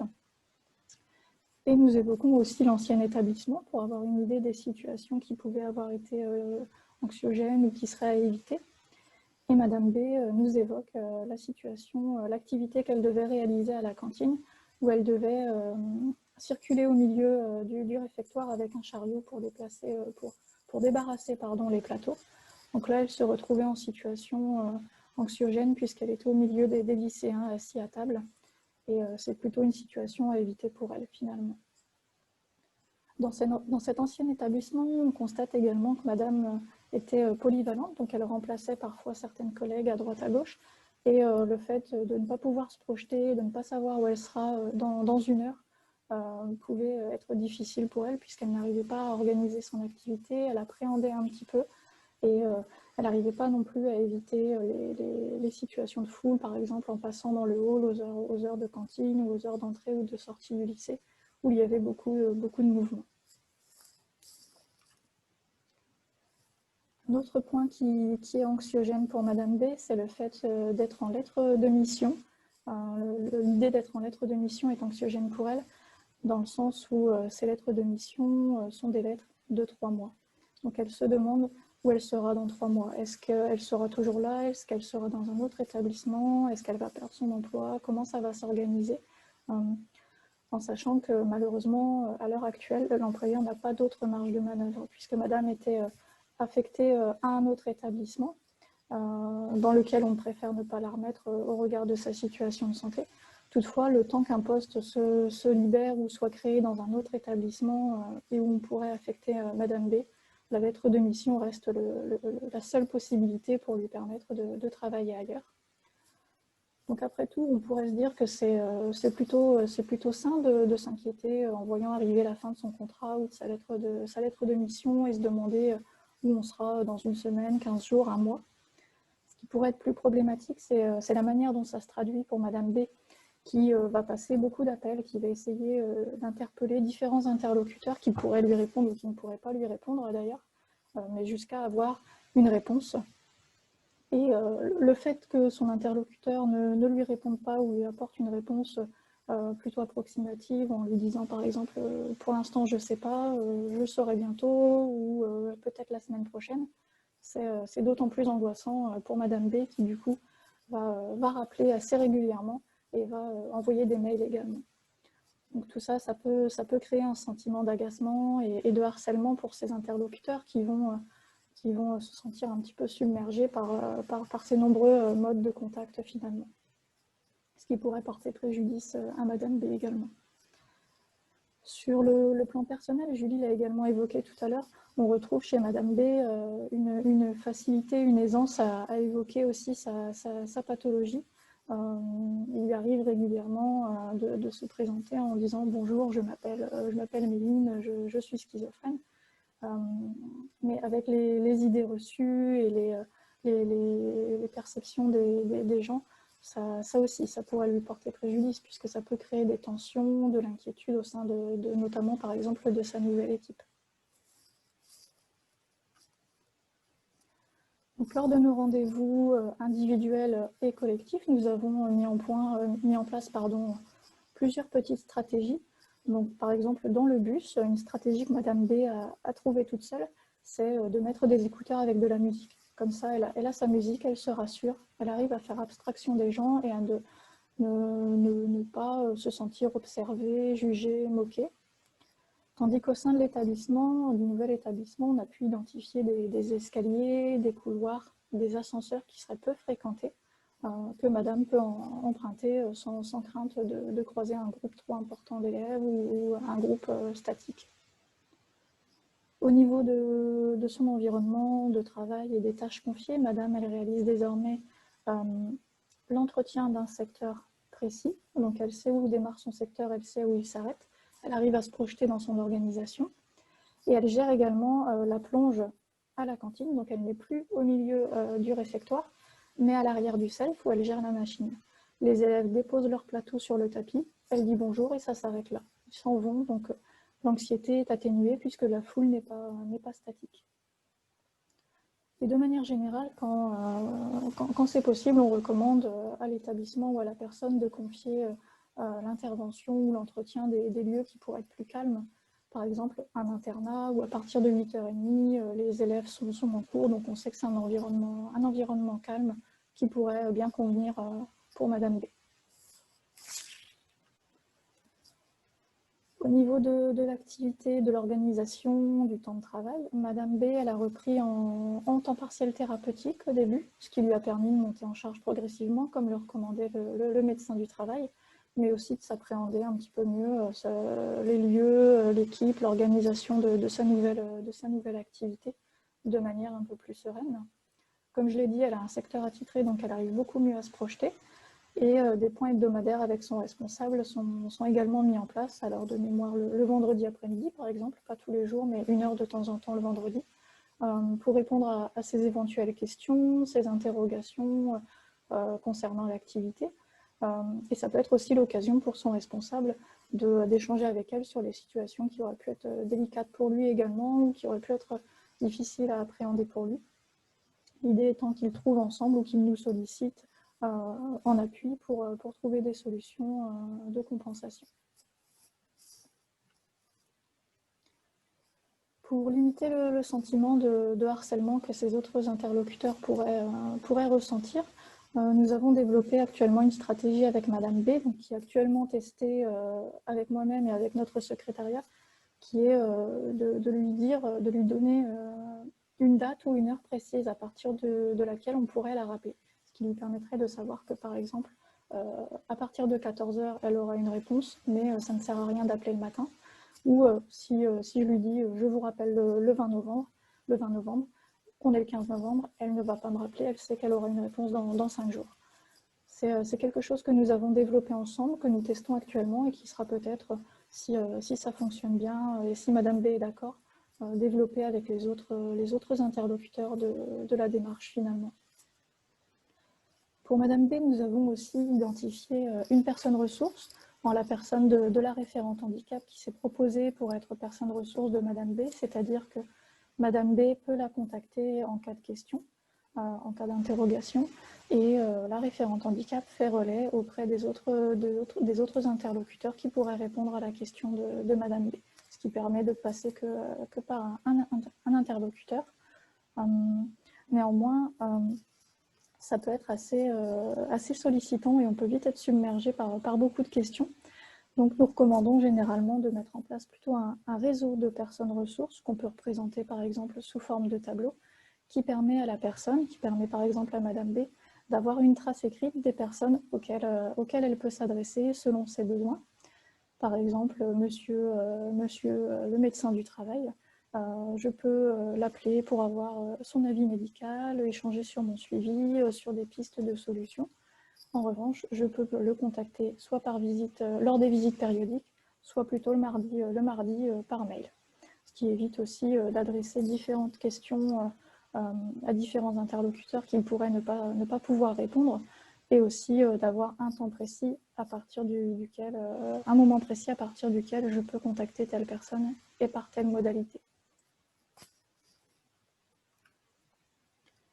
De la même façon, nous avons réfléchi avec Madame B sur une manière de se présenter autrement qu'en citant sa pathologie, comme le disait Julie, qui pourrait être un petit peu qui pourrait être plus pratique pour Madame B, pour se protéger aussi et pour différencier aussi ce qui est privé, ce qui reste dans le champ professionnel.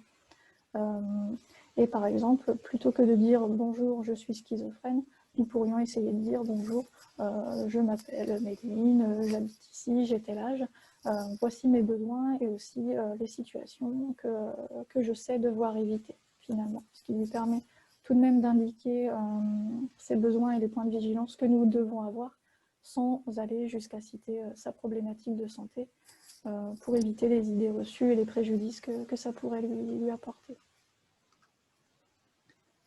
Aujourd'hui, donc à ce jour, Madame B, nous l'avons au téléphone régulièrement, en rendez-vous individuel régulièrement. Son intégration au sein de ce nouvel établissement s'est bien passée, elle nous fait de bons retours. Nous avons également des bons retours de la part de l'encadrement avec qui il y a un bon relationnel, une relation de confiance qui s'est installée. Tout le monde veille à ce que les décisions, les actions qui ont été proposées en amont et validées soient mises en place et maintenues. Et veille également à ce que les informations sur la situation de santé de Madame B ne soient pas divulguées. Le seul point crucial qui reste source d'inquiétude pour Madame B, c'est cette lettre de mission. Donc cette lettre de mission qui s'arrête au 31 décembre. Madame B se demande où elle sera au 1er janvier. De ce fait, nous avons un rendez-vous collectif sur le lieu de travail en décembre avec tous les acteurs, donc l'employeur, le service RH, la référente handicap, le médecin de prévention, le responsable de Madame B et moi-même, pour faire le point. Et si tout va bien, si tout continue à aller bien, pourquoi pas envisager une affectation définitive dans ce lycée où tout se passe bien visiblement pour l'instant. Donc on voit bien qu'on est sur un accompagnement à l'intégration, mais nous pouvons aussi intervenir dans le cadre d'accompagnement plus ponctuel, dans le cadre du maintien en emploi, comme par exemple dans notre deuxième exemple, qui est celui de Monsieur C. Monsieur C qui a 53 ans et qui conduit, qui gère en autonomie une machine dans une usine de fabrication de pièces auto. Le médecin du travail de Monsieur C est venu vers nous pour réactualiser une lettre de cadrage qui tient compte de la compensation, de la situation de santé de Monsieur C, de ses besoins de compensation et aussi de l'évolution de l'activité. À savoir qu'une dernière lettre de cadrage avait été réalisée en 2017, mais il y a eu beaucoup d'évolutions organisationnelles et hiérarchiques depuis, ce qui fait que le projet n'a pas pu être pris en main par quelqu'un et n'a pas pu évoluer. Monsieur C, lui, quand nous l'avons au téléphone, il nous évoque des difficultés d'attention, de concentration, de mémorisation, mais aussi et surtout une grande anxiété face au changement. Le fait d'avoir une situation imprévue ou quelque chose de nouveau à faire seul peut être source d'angoisse pour lui. Le médecin du travail nous préconise effectivement de faire attention à ce que son activité soit bien cadrée, bien organisée, bien planifiée pour le rassurer, mais nous demande également de favoriser la communication au sein du collectif de travail de Monsieur C et de la hiérarchie sur sa situation et ses besoins. Donc nous avons effectivement, Monsieur C, finalement, nous le connaissons, nous l'avons accompagné à de nombreuses reprises, donc vous le voyez en 2013, en 2014, en 2017. Ce sont des accompagnements plus ponctuels, mais plus réguliers, dont le dernier a démarré en juillet 2019 et s'est déroulé sensiblement de la même manière que pour Madame B, avec des échanges téléphoniques avec chacun des acteurs pour cerner la demande et le degré d'urgence, mais aussi avec des rencontres individuelles et collectives sur le lieu de travail avec les acteurs, Monsieur C, son N+1, le directeur des ressources humaines, le médecin du travail et moi-même, dans le but de cerner la demande et de faire, comme pour Madame B, évoluer la situation en trouvant des solutions de compensation adaptées. À ce moment-là, nous découvrons donc effectivement que Monsieur C gère la machine à laver les intercalaires en autonomie. Donc c'est une machine qui lave les bacs dans lesquels sont installées les pièces auto. Les pièces automobiles sont fabriquées sur chaîne, elles arrivent dans un bac. Le bac part à la machine à laver, c'est Monsieur C qui le récupère, qui met en route le cycle de lavage, qui récupère le bac une fois lavé et qui le remet sur palette pour que ça reparte sur chaîne. Donc il gère cette machine en autonomie, il n'y a pas vraiment de cadence, mais Monsieur C doit tout de même faire des remontées d'anomalies via des fiches à compléter si besoin est. Donc c'est un poste qui est plutôt en fin de chaîne, plutôt dans un coin de l'usine, qui n'a pas vraiment de valeur productive, donc qui crée un sentiment de ne pas être utile, un sentiment d'isolement pour Monsieur C, qui du coup s'autorise, on va dire, plutôt à peut-être prendre sa pause en décalé de ses collègues ou prendre des horaires un petit peu en décalé ou des pauses plus longues. Puisqu'il estime que son poste n'est pas important selon lui. On constate également qu'il y a peu d'échanges avec son chef d'équipe et le reste de l'équipe, puisque comme je l'annonçais tout à l'heure, il y a des changements hiérarchiques qui ont été faits, une nouvelle organisation qui est mise en place, c'est-à-dire que toutes les 7 ou 8 semaines, le N+1 de monsieur change. Donc tous les 2 mois et demi, le responsable hiérarchique de Monsieur C change et n'est pas forcément informé ni de la situation de santé de Monsieur C, ni des engagements qui ont été pris dans l'ancienne lettre de cadrage. De ce fait, c'est difficile de les faire vivre et ça peut être frustrant pour Monsieur C, qui du coup ne se sent pas intégré à l'équipe, ne participe pas au point d'équipe, et du coup très peu de visibilité sur l'organisation de l'activité, les aléas qui pourraient arriver dans la journée, ce qui peut être source d'appréhension. Monsieur C nous évoque aussi un grand sentiment de frustration dans la mesure où, il avait un parcours universitaire au niveau Bac+7 avec un doctorat en physique-chimie. Et le fait de se retrouver sur un poste avec peu de responsabilités, peu de perspectives d'évolution, au regard de son parcours universitaire et de son projet qui était à l'origine de créer sa propre entreprise, est vraiment frustrant et en termes d'estime de soi, de confiance en soi, c'est pas optimal pour Monsieur C, qui nous évoque forcément toujours, merci, une anxiété, malgré tout, une anxiété face au changement, face aux situations urgentes qu'il doit régler seul. Et toujours cette anxiété lorsqu'il y a des changements organisationnels ou hiérarchiques, ce qui peut entraîner chez lui, comme il le dit, des crises d'angoisse sur le lieu de travail ou des arrêts de travail.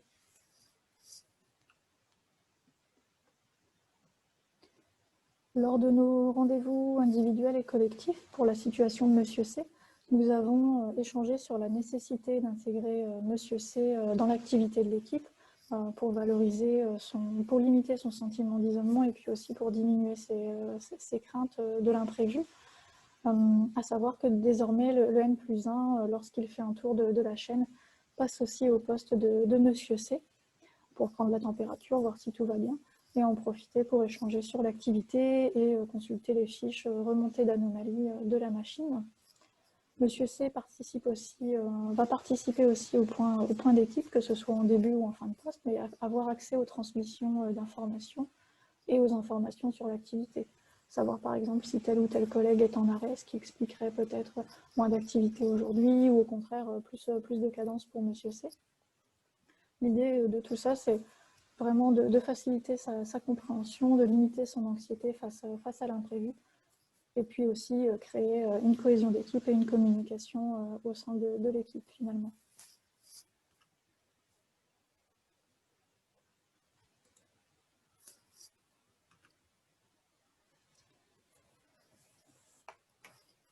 Alors, toujours ce petit souci de diapo. Merci. Donc, nous avons également aussi rebalayé l'ancienne lettre de cadrage et remarqué que les procédures qui étaient définies dedans à respecter par Monsieur C et son encadrement, mais aussi les horaires et les temps de pause à respecter avaient varié, ce qui fait que forcément on ne pouvait plus s'y référer et les respecter. De ce fait, les horaires, les temps de pause et les procédures ont été remises à jour. Et nous avons aussi et surtout défini une procédure en cas de changement de N+1, pour ne pas que le schéma se répète et pour ne pas que la lettre qui est décidée aujourd'hui et qui est définie aujourd'hui ensemble soit perdue dans 7 ou 8 semaines lors du changement de responsable. Donc nous avons identifié 2 porteurs de projet, en la personne du directeur des ressources humaines, qui, dès qu'il y a un changement de responsable, informe ce nouveau responsable lors de son embauche ou de sa prise de poste de l'existence de cette lettre et lui demande de prendre rendez-vous avec le médecin du travail. Le médecin du travail, lui, reçoit le nouveau N+1 pour lui expliquer, alors bien entendu dans le respect du secret médical, mais lui expliquer le parcours de Monsieur C, l'existence de cette lettre de cadrage et les besoins, les points de vigilance à avoir.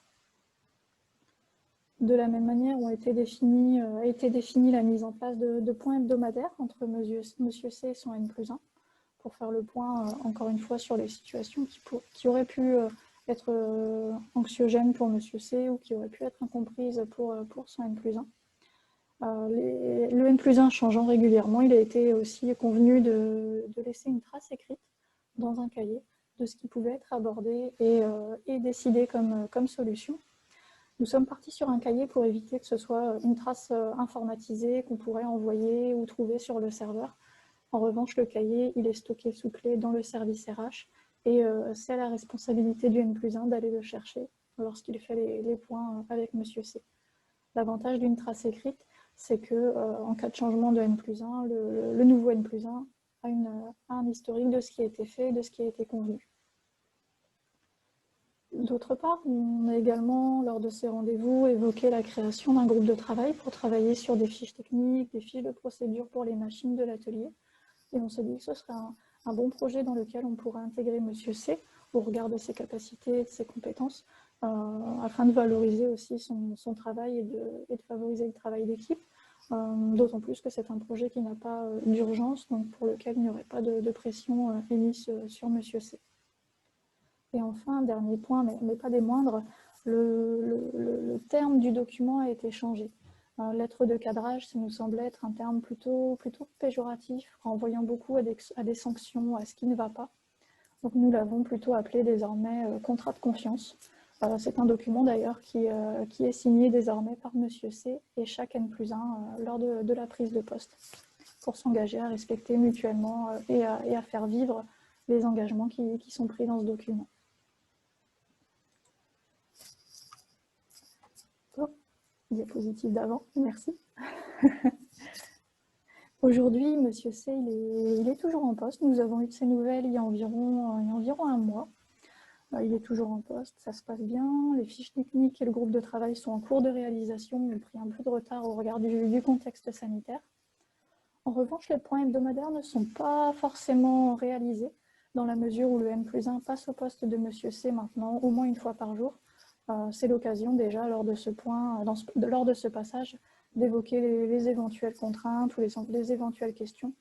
De ce fait, les points hebdomadaires n'étaient pas nécessaires, ils étaient plutôt redondants et chronophages.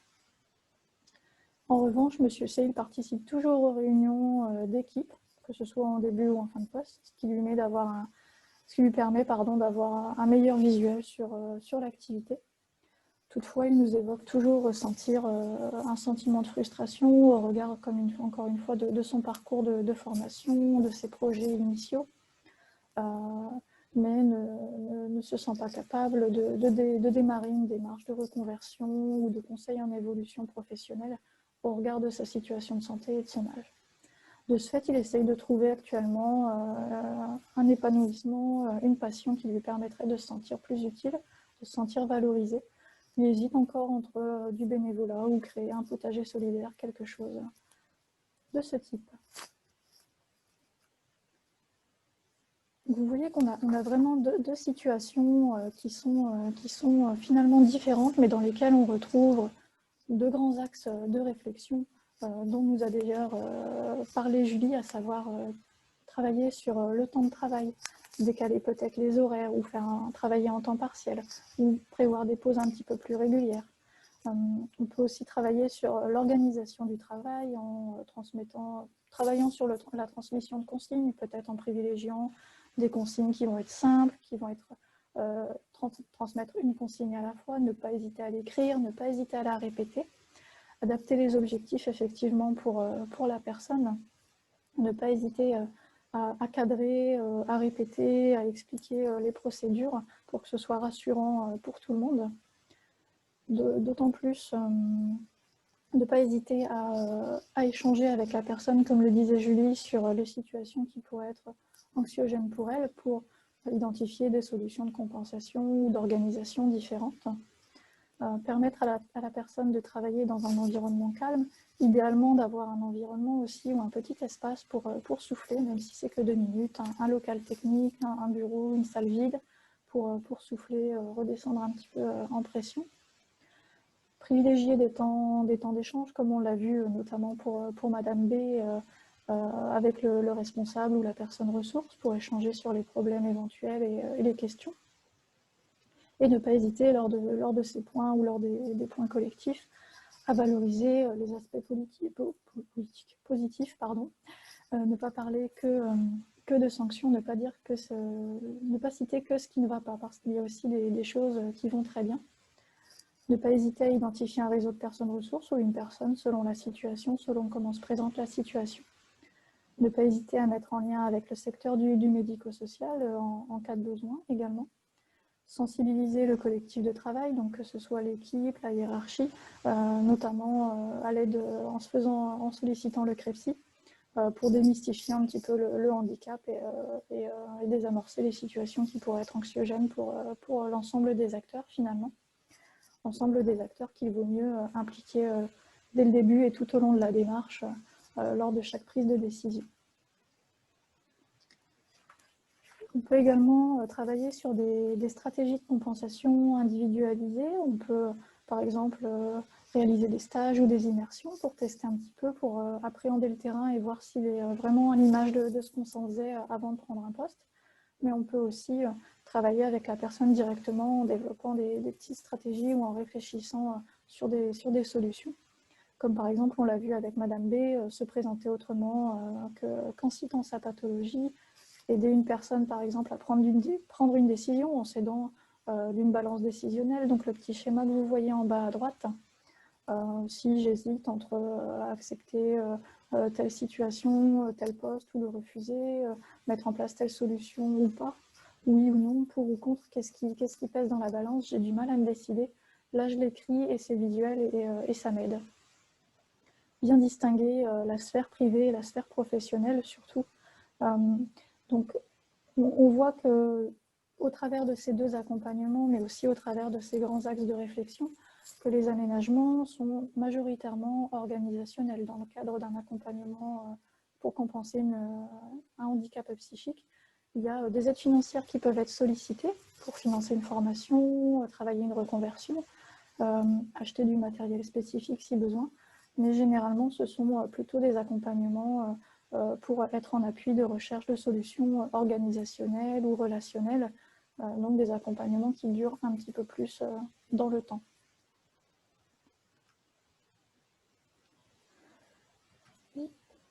Et du coup, de ce fait, pour réaliser ces accompagnements ou pour permettre de faire intervenir le bon interlocuteur au bon moment, nous pouvons solliciter nos partenaires donc, que nous avons déjà un petit peu vus auparavant, et ça peut être des partenaires qui peuvent être en interne, des référents handicap, des services ressources humaines, ou en externe, avec des services, des centres médico-psychologiques, des prestataires spécialisés, le service de santé au travail, un SAMSA par exemple, dont vous pourrez retrouver également toutes les coordonnées sur notre référentiel, sur notre site internet.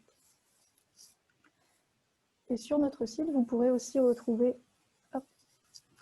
une petite bibliographie où vous aurez accès à différents supports, que ce soit vidéo, que vous retrouverez également sur le site du CREPSI, pour démystifier et se rendre compte des idées reçues sur les troubles psychiques. Vous aurez également un lien vers le site Skizinfo qui propose plein d'expériences interactives pour, par exemple, voir un repas de famille tel qu'une personne comme vous et moi, et comme une personne atteinte de développant des troubles de la personnalité.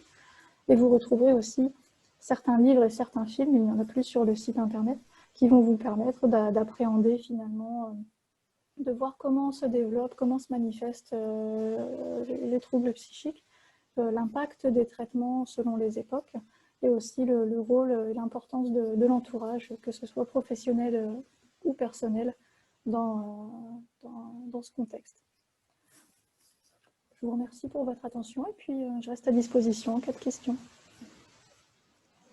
Merci Méline et Julie pour cette intervention de qualité. Nous allons passer donc aux questions-réponses et je vais m'appuyer donc comme convenu sur Christine. Christine, si tu es là. Je suis là, oui. Bonjour à tous. Donc Christine Billy, conseillère au sein du service entreprise au Pôle emploi de Béthune. Donc nous avons une première question de la structure d'insertion chemin vers l'emploi à Iceberg. Est-ce que l'employeur peut demander la RQTH pour un salarié? Alors je laisse Cap Emploi répondre. Non, donc un employeur ne peut pas demander la RQTH pour un salarié. Il peut l'accompagner à constituer le dossier, bien entendu, mais il ne peut pas être le demandeur. C'est bien une démarche personnelle. Alors nous avons également une question concernant le cas de Monsieur C. Y a-t-il eu un impact sur l'organisation globale du travail de l'entreprise? En effet, beaucoup des aménagements proposés peuvent être dupliqués à l'ensemble des postes de travail. Méline, peut-être? J'active mon micro. Oui. Oui, alors pour répondre à la question, effectivement, beaucoup de solutions peuvent être dupliquées finalement. Maintenant, dans le cas particulier de Monsieur C, ça n'a pas eu d'impact sur l'organisation de l'activité, ni pour les collègues de l'équipe, ni pour l'ensemble de l'usine. C'était surtout du temps passé par le N+1 pour échanger avec Monsieur C sur ces contraintes. Donc plutôt du temps à se dégager, mais pas vraiment d'impact sur l'organisation, le déroulement de l'activité pour le collectif de travail. Merci. Merci. Ensuite, j'ai une autre question donc, sur le pavé discussion. Est-ce que les collègues de travail doivent être informés de la situation de handicap psychique de la personne? Alors peut-être Julie, est-ce que tu peux Oui, répondre? je peux répondre, oui. Ouais. Alors, doivent, non, pas forcément, effectivement. Après, il est vrai que quand la personne est d'accord pour en parler à l'équipe et au manager, c'est facilitant. Maintenant, ça sera toujours avec l'accord de la personne hein, et sur ce qu'elle a envie de dire ou pas dire. Après, les collègues n'ont pas forcément besoin de connaître le nom de la pathologie, mais en tout cas, ce que la personne a besoin dans son quotidien de travail. Je vous donne un exemple. Nous avions accompagné un monsieur donc, qui avait un handicap psychique qui allait intégrer un poste. Et donc, il a souhaité évoquer ses difficultés auprès de ses collègues et de son manager. Donc, on a procédé en d'abord rencontrant ce monsieur pour se mettre d'accord sur ce qu'il avait envie de partager ou pas sur ses difficultés et sa pathologie.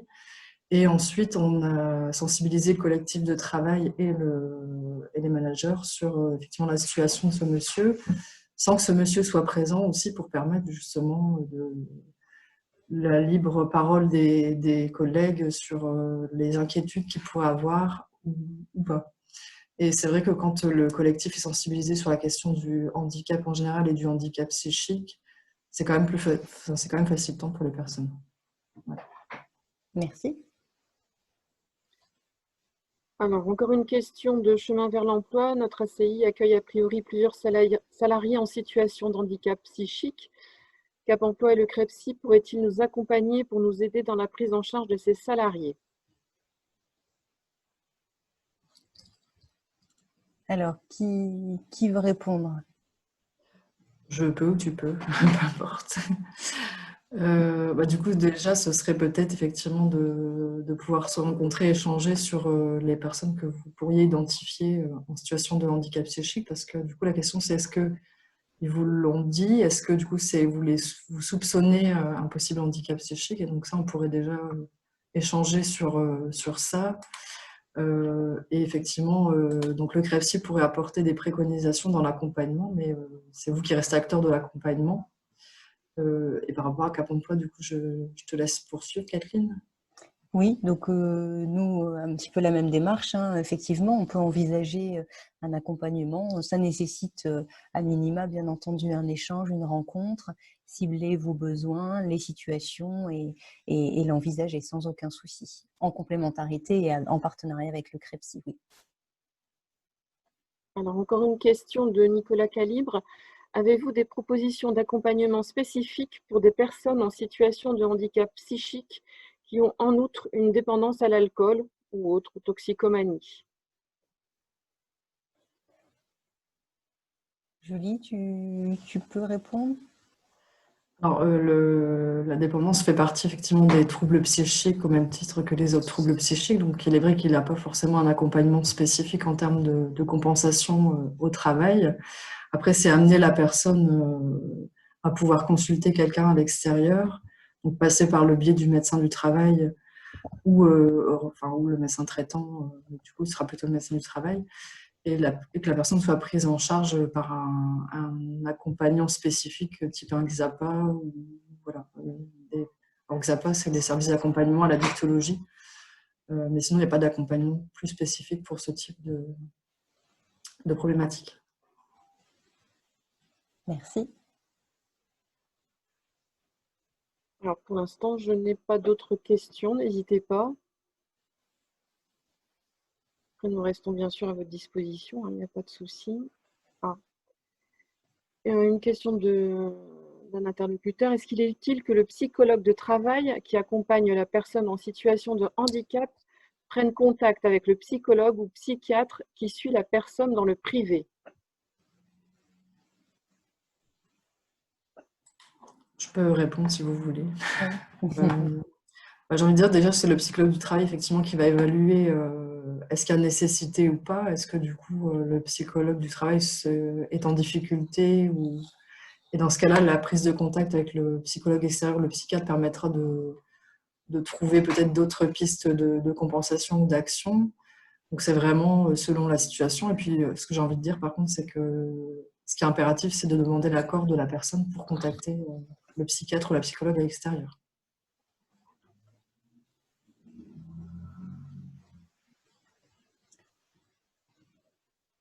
Très bien.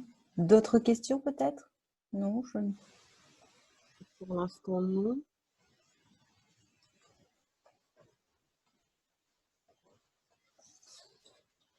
Très bien, c'est que nous avons été très clairs. Je vous remercie donc pour votre participation. Nous avons réussi à rester dans le timing. C'était un challenge ambitieux. Il est 8h40, 11h40, pardon.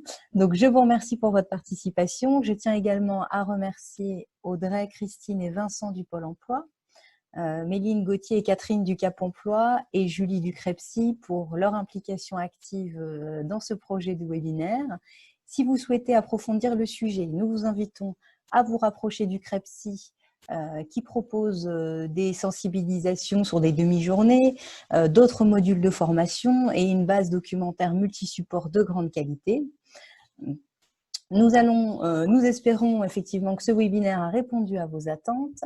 Nous vous rappelons que les conseillers du Pôle emploi et du Cap emploi sont à votre disposition pour vous accompagner dans vos démarches. Nous allons vous adresser un questionnaire de satisfaction à l'issue du webinaire. Merci de prendre quelques minutes pour y répondre afin de nous permettre de nous améliorer. Nous vous souhaitons une agréable journée, une excellente fin de semaine européenne pour l'emploi des personnes handicapées. Merci beaucoup. Ah, alors je conclus et je vois des questions, Christine, non? Non, c'est des remerciements. Ah, c'est des... Oui, très bien. Écoutez, alors on les prend. Merci à tous et bonne journée.